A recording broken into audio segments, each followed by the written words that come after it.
Hello and welcome on 2 p.m. Express. Today we are looking at the unrest in Togo.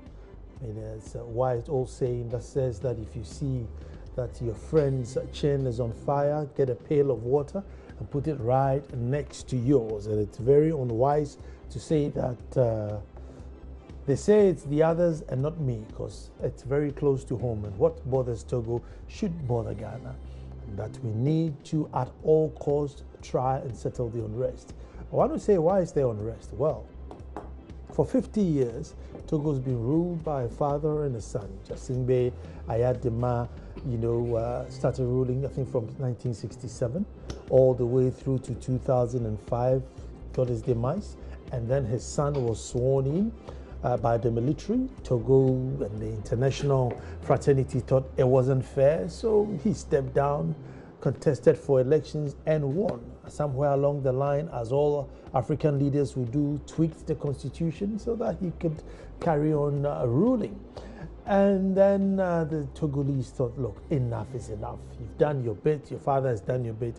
Go away so somebody else would bring development. Indeed, if there's anything else that you want to show, you've shown us already, and we need Togo to develop. So I think it's a very multifaceted thing. I mean, one of the questions that I want to put to my guest is, is changing of government not too expensive for Africa? Is it not too costly? Why don't you reduce the powers of the president and just leave him there, semi-lame duck, leading directions and institutions working, rather than this obsession of let's change, let's change, let's change. But whatever be the case, there must be rest in Togo. My name is Nana Ansakwa IV, the chief of the famous little republic of Akomwedumasa, and your favorite radio host show. When I come back, I'm talking to guests who know a thing or two about Togo. Let's go.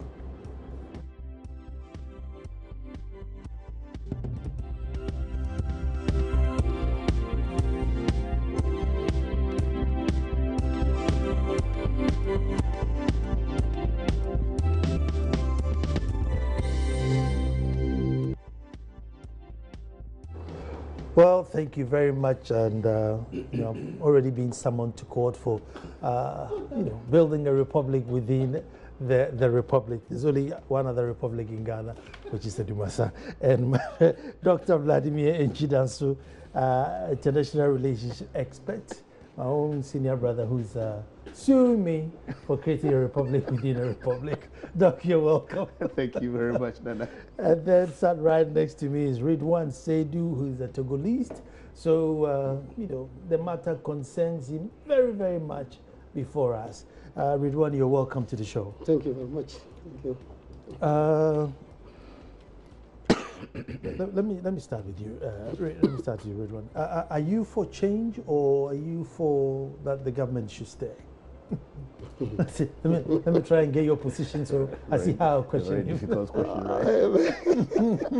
I think you know what is going on these days, and it looks like those demonstrating here in Ghana are being always part of them. Okay. Yeah, that shows my stand already. That shows your stand. Okay. Okay. But I'm for change.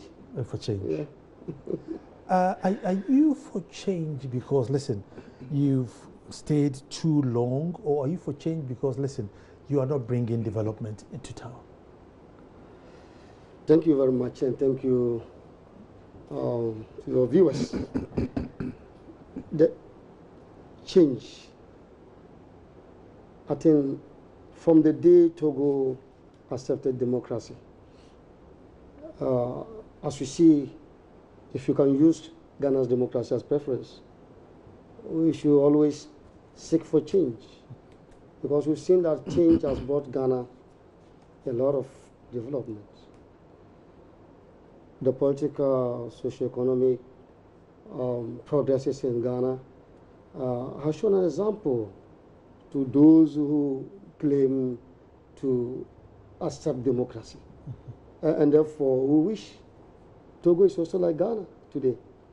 And therefore, the change that we want, not just a change, but we believe the sort of democratic dispensation that is in Ghana can also change Togo. And therefore, we are for change. How's press freedom like in Togo? Do you go to press freedom or? Press freedom, from some few years back, when Ford took power, it seems to have some little change. Although there's still no total freedom of press in Togo, but it's a little bit Better than just better than before. before. Yes, yes. But there's still, problems with the press, and also even the individual. As we are here, I even told Aisha, I don't like going around the night because I feel for my life. I'm afraid of But you have been on the street for demonstration. that is daytime. Yeah, for in the night, I caution myself and some people to advise me not to go around at night because we know what that regime can do. They have done a lot in the past, so we always think of not getting ourselves involved too much. Although we have some freedom to talk because we are here in Ghana, but we still have some fear because they can easily pick you from where you are, or even send some people to put you in certain situations. Let me go to Dr. Entry. I mean, what triggered it? Why now? I mean, they've been. Well, to be honest, it baffles me, the timing of the demonstrations and whatnot, because it was that unannounced, unflagged, and all of a sudden all we heard was that the police were on the streets. I think the fear of the elections around 2019, 2020, without the constitutional amendments, they believe that if they would wait until that time, it would be very more difficult for them to get things done the way they wanted. And again, I do not think, even though if you check the Togolese economy, everybody is touting it as coming up, and that the man is on the path to turn Togo into any of those Singaporean kind of economies and that kind of thing. I've read it somewhere, and I was asking myself, if that is the case, then what must have triggered the whole thing? Maybe Ridwan would have answers to that. But for us, international watchers, I mean, it came as a surprise. I mean, the timing and the reasons being given, it makes it difficult to realign the reasons to any positive kind of process which might have a change. Because processes that don't bring change would live to regret. I always refer to Gbagbo's type of change that he wanted. Now he's killed his party virtually and giving the former opposition rather the chance to do whatever they wanted. And so I was looking at the Togolese process, and I said, when you see a process unfolding, you need to gather the strength to map out strategies for its effectuation. But if, unfortunately, it is demonstration for demonstration's sake, without strategies that logically would lead to some end. I always refer to the Ghanaian situation. He made a reference to Ghanaian. They want to copy Ghana. They want Ghanaian democracy. The trajectories are not the same. But at least the strategies should have been the same if they want the Ghanaian one. We had the patience. We were looking for not removing a human being per se, even though we mentioned it. I remember those days, GMI, Rollins must go and that kind of thing. But at the same time, we're looking for serious constitutional changes which would make the person either go or change himself. And we succeeded. We got the National Commission on Democracy on track, and that was at the will of the PNDC. Why? Because they were being forced into a corner. We wanted democracy. I know the role I played myself personally when I followed the National Commission on Democracy everywhere they went, and I was given the chance to talk. They started from Sunyani. I was there, Kumasi, Accra, Kufredo, everywhere, and we were sort of forcing them to make changes where institutions of state would rule, not the person. So we didn't care whether the person won an elections anymore. We didn't care. When we have institutions of state ruling and we can make our choices, when we can talk, that's enough. So you can stay there, but you abide by the rules. Exactly, you abide by the rules. The person stayed for what do you call it? Well, 8 more years.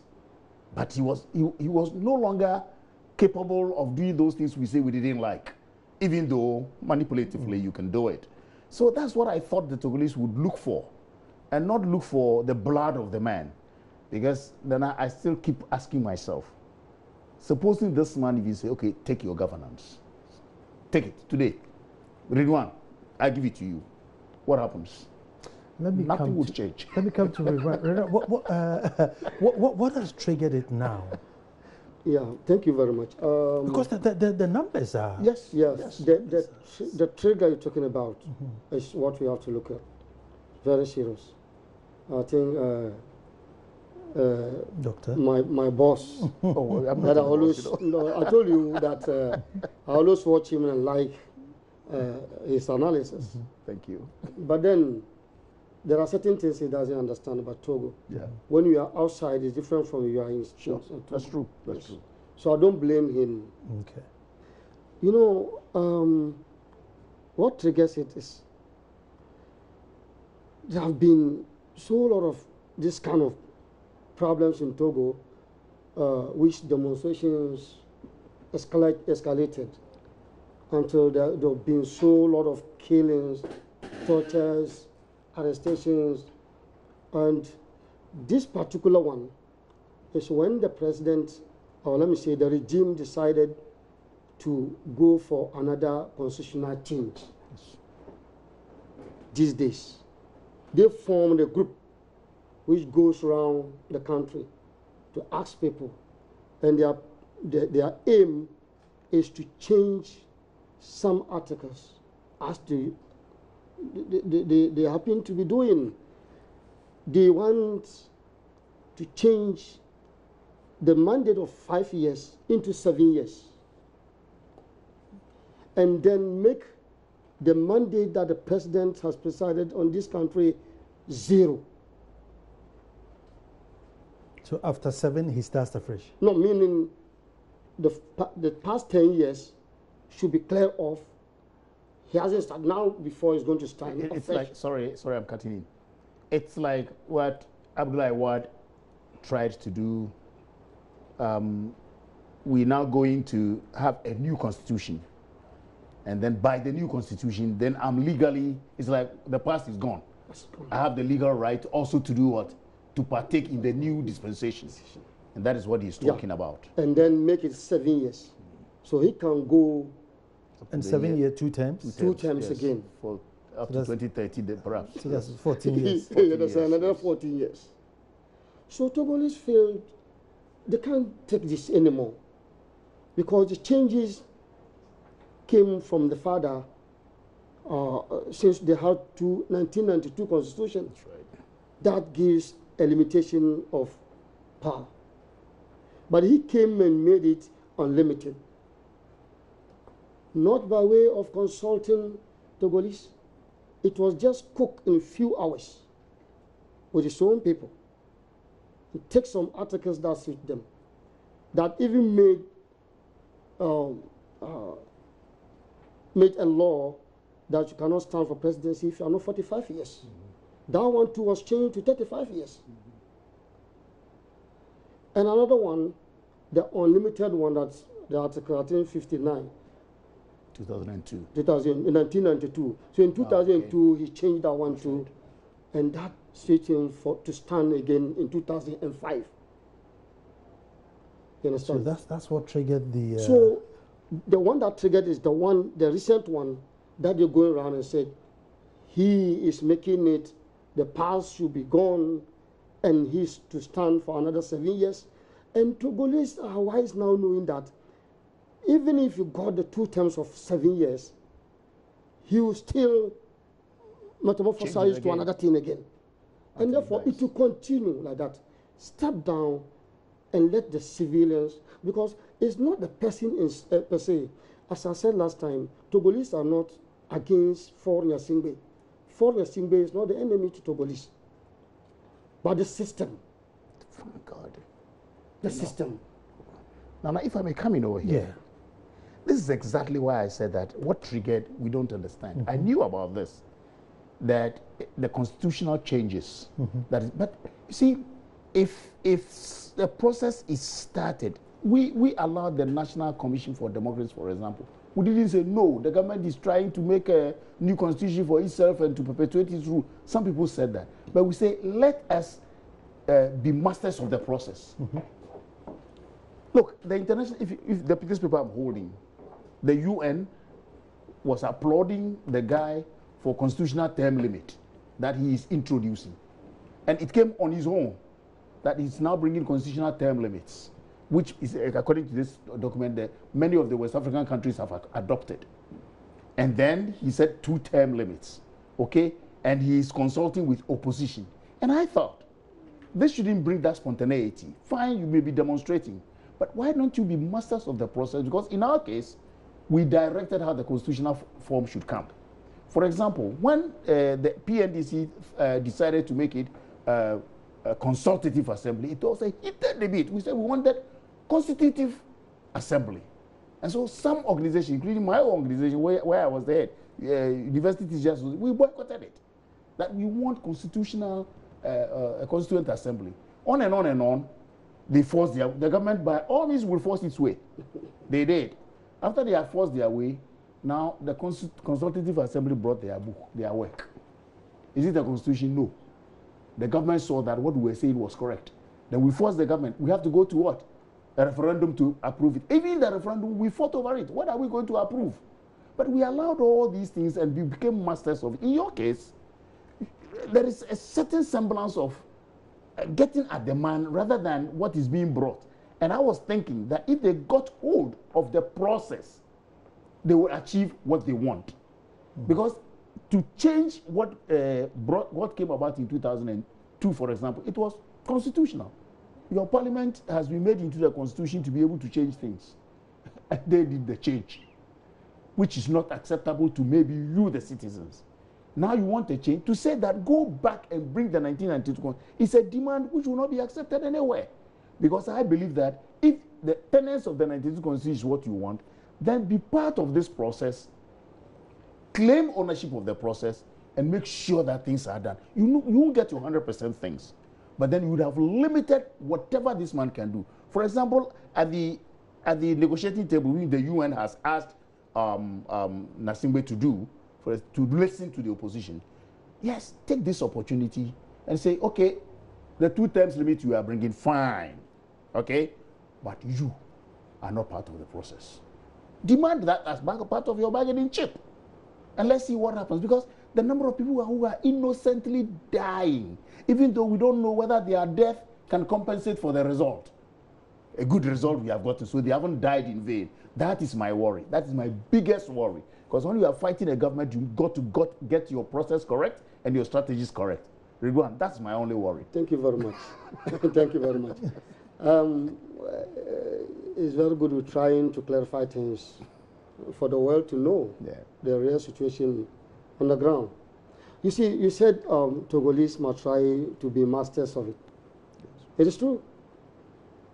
And before you go on, Ridwan, you know, you have a very seriously fractured opposition. No matter, the people are spontaneous on the street, not because they have a leader. It's a fractious kind of opposition where you don't have a united front even in your demands. No, we have. You see, in the past, the opposition was divided. Today, 8 or 9 of them came together. That's right. And said they should all work as a coalition. Marriage of convenience? Yes. So, that is why, and looking at the situation on the ground, it made the population pour onto the street and say, yes, we understand what you are saying. Because Foreigner Singbe did not bring this proposal as early as he needed to do. He waited until the last day the opposition was going to hit the street. He brought it out on the 5th, whilst the opposition organized this for 6th and the 7th. Why should he wait until on the 5th, last minute?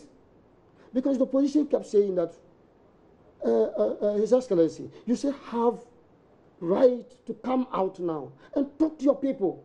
He kept silent for a very long time until on the 5th. before he brought it out as, okay, I'm accepting what you're saying, let's come to round table on the 12th of this month. And the opposition is late. They were trying to play with our conscience. Why do you wait until now? That means you have no, you are not prepared to do that. And therefore, you knew you have to do this, and we are demanding this, and you authorized the military to shoot live bullets against your own people, even if they're not right. This is what the United Nations Security Council stood upon and took Gaddafi out. That you can't kill your own population. You are there to rule them, give them their security. Well then, and the tool, we all know, the tool for the opposition democracy is to demonstrate pacifically. And the opposition kept saying, we're doing this pacifically. And nobody have right even to take a stone. Please go out, dress up properly, even have some granite in your pockets, and you move with the policemen. If they need water, give them. At the end of the day, you have to shooting tear gas and killing some people. Nothing came from the opposition like violence. But the government itself used violence on its own people. Even if they are illiterate and they have no idea about the politics, if they are demonstrating, just listen to them. Let me ask, has Ford been a good president, a good leader? Let me come here where... Probably an unfair question. Which country's leader would we say is a good leader? Let me try.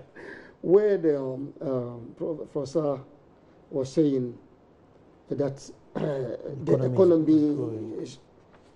If you go to the files, go and check. Since 2013, the economy kept dropping. Since 2013, it kept dropping up to now. Go and see Togo that we knew before. It's sinking. Lomé has become like a village. The poverty in Togo is too much. And look, the educational background, the education, everything is sinking. As looking at, for the past 2 years, Togolese are not given the chance to even write their masters. You have no right to write masters. And we knew that the backbone of every country is education. Today, as I said last time, if you go to the street and see somebody pumping your tie as a Vayokanaza, don't think it's an illiterate. Most of them are university graduates. They are here in Accra doing dirty jobs. Because when you finish school, you have nothing to do than to have a motorbike and do the taxi. There's no work in Togo. So I'm telling you that we knew before, Ghana before, Togo used to have Ghanaians in Togo doing Jishu shine. Today there are no more there because the country is good. We still import a lot from Togo. Our boys still come there to come and buy. Yes. Our girls come there to come and buy. I can give you the reason. It doesn't mean that Togo is rich. Absolutely. Those that cannot even afford things that Ghanaians go and buy and come and sell here, they can't afford it. There's no money. Go to Togo and give someone 1,000 sefa, 1,000 sefa. No, he will be surprised. What did I do for you? Big money like this, but it's 7 cities here. People are suffering. And I'm telling you, the population in Togo now, the triple of it is outside Togo. People keep on running out of the country. And you have no right, the freedom of speech is even the biggest problem in Togo. You can't express yourself freely as Ghanaians do here. So I think Togolese need better. Let me go to Togo and speak to my colleague Favor Nunu, who's been there monitoring affairs. Hello, Favor. Hello, Nana. How are you doing? Oh, I'm doing well. And yourself? Very good, very good. Favor, draw us a picture of Togo as you have seen it. What's happening on the ground? Well, my first experience, which wasn't so great, was the fact that you realize that your freedom is stifled in Togo. You're not the same free person that you are, the moment you're within the borders. And that actually resonates with every other person who is in Togo, whether you're a resident or you're a stranger. And so, really, you go across the town, you realize security is quite heavy. You cannot really go about your daily dealings as you would in other countries. Even if you're a stranger or you're traveling through, you're very careful. You're told, don't do this, careful. The sort of political interpretation gives to what you see, because you may be picked up or you may be on the radar of some government. So you're quite careful, and everyone sort of tells you that, hey, this is a different place. Be careful how you go about things. And so that was quite shocking for me. What's been happening in the past couple of days is the ongoing demonstrations and all that. Now, it's actually moved government to strengthen its security and make it quite public. And so today, as a journalist, we're actually trying to get reports and see what's been happening in Togo. It will amaze you to know that whereas the opposition is having meetings in their own offices, a few meters away from the very own offices, the government, military and police officers who have been stationed around the place. And so even when you go into a meeting that is by the opposition and you're out, you're careful. So for me as a journalist, we go into these meetings and you try to step out, go into different places, and you even feel that someone is looking at you, someone is monitoring you closely. So you're not really free because you feel there's someone controlling them. And so that's how most Togolese feel, even for the very strong political parties and their campaigners. You'd speak to some of them today, and they were supposed to go for a demonstration, but quite a number of them were quite straightforward and said, well, I won't go because if the government says, if you step out, they will arrest you and prosecute you because this very protest is illegal. I won't try that because the government can go ahead with it. When you speak to them, they tell you about 180 of them have been missing. Meanwhile, government has only accounted for about 80 people who were arrested, but they cannot find at least 181 Togolese who have been part of all of these campaigns back and forth. It's unclear where they are, which prison they are in, whether they are alive or not. So that sends some shivers into your spine, and this really is the sort of atmosphere that you find in Togo as we speak now. Wow, I mean that's quite chilling, Favor. That's quite chilling. But do you see any light at the end of the tunnel as the demonstrators backing down, or think they are standing the ground till the end? Well, it looks like they're quite ready to go for the long haul, and so one of the things that as a journalist I did today was to leave the political stakeholders and those who have interest in national politics, of course, to go down into the streets and into very small communities. There's one place I visited that's called Gaspoto. In this place, I engaged ordinary folk. I spoke to an ordinary Togolese. I spoke to one who is an upcoming musician. And one of the things that they told me that was quite telling is the fact that they're not interested in the politics that the opposition is even engaged in. As far as they are concerned, they just want the government of Kenya out. And I asked them, is it because of the preachings and the campaigns of the opposition? They tell you no, it has nothing to do with whatever the opposition have been doing. We do not want to win power. So you put the question forward, and how long are you willing to fight? And they tell you, listen, it looks like this time around we're ready to go as far as, food, lesson, and stay out. So it looks like they're quite poised and ready to go and do all it takes to ensure that this time around some change is brought in. So they'll tell you that, well, we know that he's trying to look at the constitution, but we even feel that is some tactics that the government is trying to employ. They have problems with how France has been paying attention to this and the fact that they have done little or nothing about it. And some of them will say, well, we don't even know whether they are colonial masters, because we, as a people, we do not want this government. But the international community, including ECOWAS, AU, all of these people, have been quiet. But we will keep fighting because this is our life. And they'll tell you we cannot negotiate our freedom again.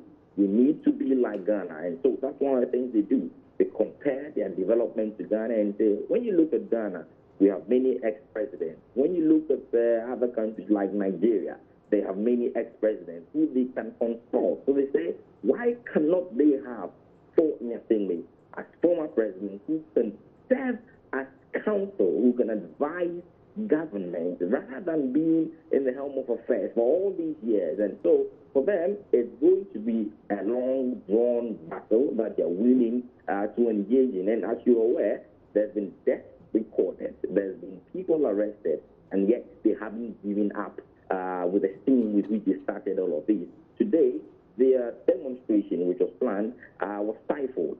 But when you speak to them, they agree with group. They tell us, we're going to find different ways of going about this, and we will not stop until President Paul Nyasingbe gets that message clear, leaves the scene, so that democracy combined with development can be reintroduced to the Republic of Togo. Favor, before I let you go, even though you've touched on it a bit, but I can sense a lot of that they have a lot of admiration for Ghana. Do you get that on the ground as well? You get that sense. You get that sense a lot when they tell you, for everyone who has traveled or visited Ghana, if you're Togolese and you return, you realize that these are two different worlds altogether. And so they admire how in 1992, for example, our constitution, the 1992 constitution was introduced, and how former President Roland, being a former dictator, applied himself to the law and allowed for elections. He won, how-based arguments around it. He went a second term and won, but he left the scene. And for them, this was noble. This was great. And they like the fact that even though the new political party came into the scene, which was the NPP, and former President Kufuor, he did not antagonize or weaken or go after Roland.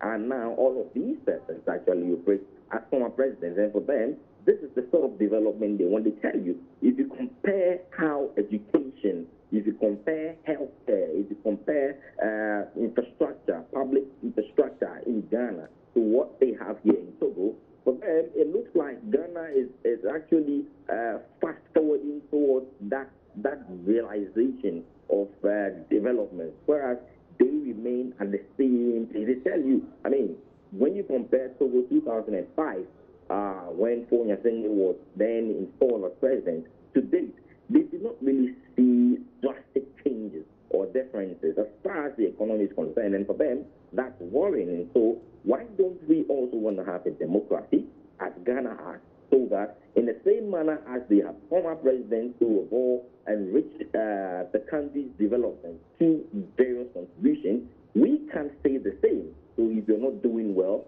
we will take you out. Then also we are enjoying our freedom and we're competing and part of the world's democracy as it were. They feel like the world is moving away and moving towards a certain destination, and they are still trapped with a certain dictatorial system which is rooted in a certain family leadership of the Nyasingbe system. And so for them, Ghana is an ideal example, and they've been constantly calling on the support of the Ghanaian president, former President Kufuor, former President Rollins. They also admire, and they are hoping that the likes of President Akufo-Addo would add their voices, although they want for President Buhari and others to come out and openly condemn. These are things that are yet to happen, but we're looking forward to support from Ghana, from ECOWAS, and then the bigger regional group, African Union, and the world groups to join in calling for the resignation of Paul Nyasingbe and to bring freedom to them. Thank you very much for that insight, and that's right inside Togo. That's Favor Nunu. It looks like it's a different world out there. Sure. You know, Nana, he said it all. And first, I want to put a caveat. The point is that some of us who are watching and commenting, it's not because we have any love for Nasingbe. Far from that. Completely. I know what is happening in Togo, and I wouldn't love to live in Togo. Absolutely. But I will still insist that the strategy being adopted by the opposition will not yield a more plausible result. You are saying they should go for the system rather than the personality. Thank you. Why? Because generally in this world, there are 3 levels where you want to bring change. The leadership, they themselves can bring a good change, or you force leadership to bring the change. In For Nasingbe, I don't expect that kind of drastic change, because you look at the history of Togo, you don't expect him to bring a change that will be detrimental to the dynasty or this thing. So now you target the second level, that the structure of the state system, and that's what Ghana targeted. And then at the same time you target the state structure, the international community becomes, I mean, it's like they love it. The whole world, ECOWAS, now we see the Togolese are touting Ghana, and your correspondent over there was able to tell us all those things. When we targeted the state structure, we want this kind of structure, which was a liberal kind of democracy. The whole world supported Ghana, World Bank, everything. To the extent that at points, and let me state it clearly, at points the World Bank and the IMF withdrew Ghana's, aid, which was to come to Ghana. They threatened and they withdrew, forcing the leadership also to change towards what the opposition is saying. It was a good, perfect strategy. These 3 levels, the leadership, the structure of the state system, and the international community. In Togo, a lot of things are going against them. The leadership is against. The state structure doesn't help them. The international community is not helping. They won't help unless you target the state structure. The people are calling on ECOWAS, Nana Akufo-Addo to come in. International law does not allow them to do that until things go bad. Look at Venezuela. Just because some part of the international community want liberalism, look at America at the forefront of helping the opposition, at times even tacitly, with money and intelligence and everything. They are on the streets almost every day because they are targeting the structure. Look at Turkey, playing games. More than 200,000 people are in prison. More than 50,000 civil servants have been dismissed. But the international community is very careful. Why? Because they don't want the state structure to go fragile. The Middle East is, but look at where Togo is placed. Who cares? So they must know these things when you are on the street demonstrating to want change. There is a history of change in every place. And if the leadership of the opposition don't learn this and channel this, and they're only basing their opposition on enthusiasm of the people and the suffering of the people, many more people are just going to die. That's something I'm always stressing. And I'm saying, let the leadership of Togo know that there is a science of everything, a science of even change of government, a science of demonstration. If demonstration for demonstration, they will be shooting, they will be killing. France will still be behind. Doc, let me stay with you. So how did Fo become president of ECOWAS? Come again? How did it's rotatory. It is rotatory. Well, can't they say, no, well, you've altered your constitution before and therefore no, absolutely not. Absolutely. They helped him to change the constitution, to come to a constitutional order which was acceptable to ECOWAS. If what he's doing is not acceptable, that's a different thing. He did what is acceptable. Remember, what do you call him? Sudan, Omar Bashir. When he had done those things that the AU didn't like, they bypassed him and gave the thing to Kufuor. So they couldn't have bypassed For Nasingbe because they had done nothing within the international eye that would have, That's what I'm saying. They should know all these and know that when the international community is not supporting them, it's going to be difficult. They are going to kill innocent people. But, I beg to differ. Well, because looking at he's taking over of the mantle of chairmanship of ECOWAS. I think we see it as illegal, because how can there was a treaty here in Ghana to be signed to make it a limitation of, it was for the limitation of a mandate, and he refuses to sign it. There were two. The Global Compact, the Global... Yes. Yes. Mm-hmm. He, Yahya Jammeh, two of them refused to sign it up to date. You understand? So what does it have? What is it thinking of in the future that he refuses to sign this? You see, there was a treaty in Chamba, that is in Togo, the Treaty of Chamba. He signed and said, yes, by I'm not standing for 2015 election anymore. He signed it. But we saw him back again and said, I'm standing. And people said, why? So then the then opposition leader who was going for the election, others told him, don't go. The guy is standing illegal because he signed the treaty. You see, so looking at all these things, how can they have the trust of this man sitting down and sign another treaty with them again? They've been so lot of accords that he signed and never respected them. So Togolese have lost, respect of all these things and thinking that even if this man has to sign thousands of accords, he will never respect it. So Togolese on the street to have sympathy from the world. And so far, we hear people talking about, like the chairman of AU spoke about it last time. He said it, and he told him, after 12 years, I don't know, something else that you have to offer to your people. So if you don't leave the office will leave you. We have some, some audios from Machi Kirikou, who happened to be the friend of his father. He advised him. He didn't take.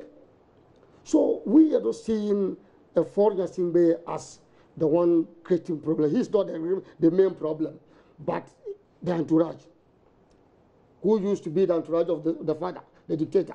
90% of dictators, that is what happens. Mugabe, 94 years. But the people who benefit from his presence. Yeah.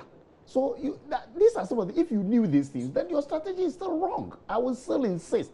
Ridwan, no, what are you saying? Strategy should be plausible. Togolese are still, as you're saying, it's the same thing they are doing. Yes. They are not targeting the president per se. The institutions are not working.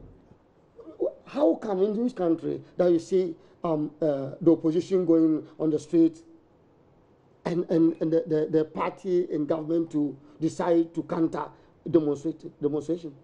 They also organize the counter demonstration. And the opposition said, okay, fine. Were you surprised?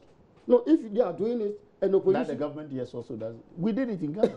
The opposition decided not to use those days. It's okay, we're postponing ours to another time. And look at the Chief Justice, the Prime Minister, all of them were in the street in support of the president. So what democracy is that? Where are you sending your case to? So that means the institutions are not working in Togo. There's no independent institution in Togo. So how do we... Under this dispensation, Nana, this is what you want to change. We in Ghana, there were times we had it that you are appointed, and we joked about that, you are appointed and disappointed on radio. It is just announced.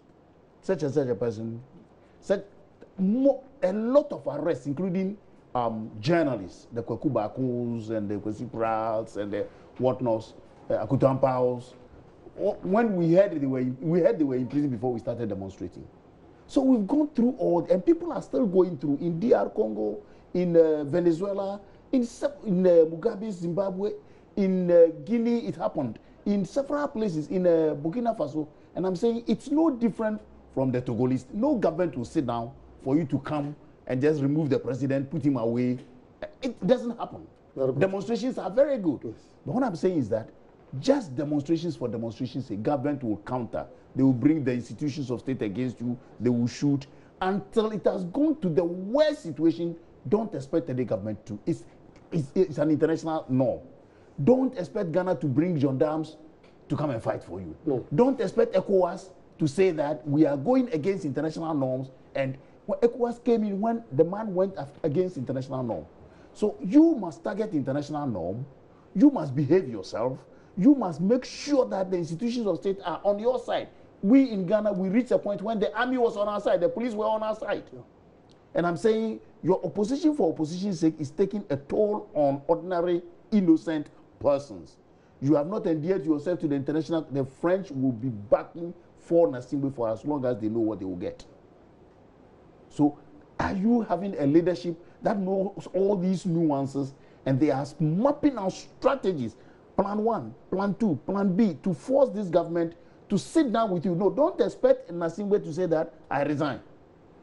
I'm looking for a constitutional change, a change in which both opposition, and I think he's now in a corner where I can when I see the demeanor of the man now, he's ready for talks. Opposition said we won't talk. He's ready for changes. Opposition said we don't want changes. Bring 92. It's like take it or leave it kind of situation. It doesn't work.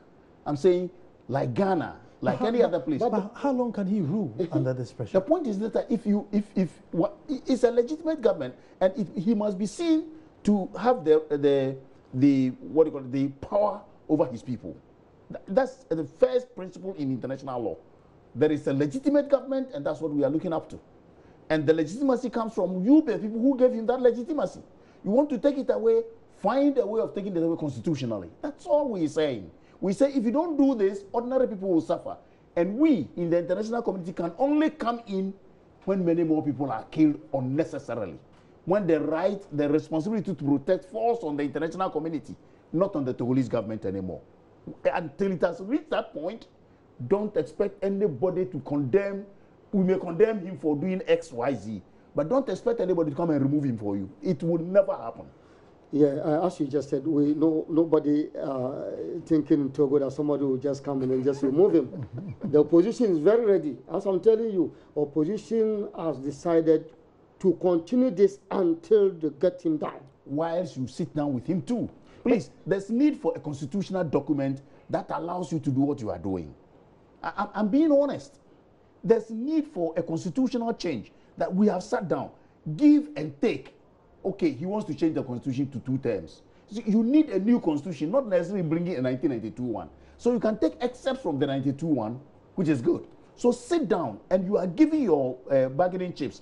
He is giving his bargaining chips. And you must be thinking about the future of Togo in such a way that it is not a kind of vengeance politics when you want his head. I always, when we were sort of, let me use the word, chasing Rawlings away, I was always talking about negotiating his exit. Remember this phrase I'm telling you. You need to negotiate Nasingbe's exit. If you don't negotiate that exit, he's going to be there until you shoot him to die. So the only thing is negotiate his exit by giving in some to him. For example, in our 1992 constitution, it was clearly stated, black and white. When Rawlings loses an election or whatever it is, nobody can send him to court. Clearly black and white, and he then knows that. Okay. By then, if the man is not ready, is that what? If the man is not ready to have that kind of negotiation, his negotiation that is calling for now, is still. You see, what he brought last time is not exactly what he wanted to do today. I agree. For him, it's still what he wanted to change to 7 years. He's still standing on that point. So and Togolese say that what invalidates the 1992 constitution today? Because that has brought in 2002. That has constitutionally, well, I don't want to go back, but constitutionally, the 2002 constitution is what we know. And everybody knows. No, but that is not the constitution. But what I'm saying is this, that whether he's not obeying it or not, in 2002, the 1992 constitution was changed. A lot of the tenets of the constitution was changed, but to allow him to do what he's doing now. So, but I don't think that he has the right to just have few people with him and change the constitution. Well, by your own constitution, it is parliament which can do what they have done. By your own, and I'm saying these are the things. In the constitution, no, yes. in the 1992 constitution. No. It doesn't give the parliament alone. Wait a minute. The 1992 constitution was usurped by the processes that came to light when the father died. So there was a sort of constitutional break when he tried again. If you go in the legal sense, he did nothing wrong. But then it was bad when they suspended the Speaker of Parliament, who should have taken place, who should have been there for 2 months for elections to take place. They suspended him because they said he has spoken about that's what I wanted to correct you. You see, that thing didn't come as he being, he insulting the parliament. You see, it was a coup d'etat. Oh, yes. He was supposed to take the mantle. You didn't let me finish. And he was sent outside the country. Exactly. And then blocked him, and used the same night to change or take this president from his ministerial post and swear him as a parliamentarian, yes. and then the next hour he became the Speaker of Parliament. Ridwan, he became the president of the country. Wait a minute, it's one. There were demonstrations against him, but nobody spoke. But that is what the ECOWAS came in. That's what I'm saying. At that point, put pressure on him. all the constitutional this thing comes to an end. It comes to an end. A new dispensation was given. He had to serve his father's term, which was also unconstitutional. It's not constitutional. That's why a coup d'etat. He had to serve his father's term. After his term, before you brought in this 205 No, but what's the French position in Togo now? They are quiet until they see. They're quiet. They will be. And every French country in Africa has a what do you call it? With the Francophonie, they have a. They have a share. No, they have a share. They a treaty, and in international law, a treaty, I say, pacta sunt servanda. Once you sign the pact, it's got to be obeyed. And so they're watching. They're watching, and Nasingbe has not done anything against that pact. So they may be advising him even as to what to do with the opposition. And that's why I'm saying your strategy, I will still insist. I teach and deal in conflict and chaos and that sort of thing. Go for the system. Yeah, we're going for the system. Yes. And that's exactly what the opposition is doing. And doing. therefore I'm saying, sit down. If I were the opposition and I were a leader in Togo, maybe if I were the president, I would just annex Togo. You know, sit down. Mr. President, we are on the street, but let's talk. Mr. President will tell you, I want to go for 2 terms on a 7-year platform, like several other French countries. You say no, then the international community will see your position. Some will be supporting you, some will even give you proper money to do that, which is illegal anyway. But now you say, we won't talk because this is what we know you are doing. That's my worry. All too soon, that's what time will allow us, but hey, we hope that Togo will be safe because look, Togo and Ghana is just literally one country with a slim line in between. So Togo must be safe. We're talking to Dr. Vladimir Nchudanso, international relationship expert, and Ridwan Seidu, a passionate Togolese. And it's been insightful, it's been educative. Thank you very much for watching. We'll be back to do this all over again. Thank you. Thank you.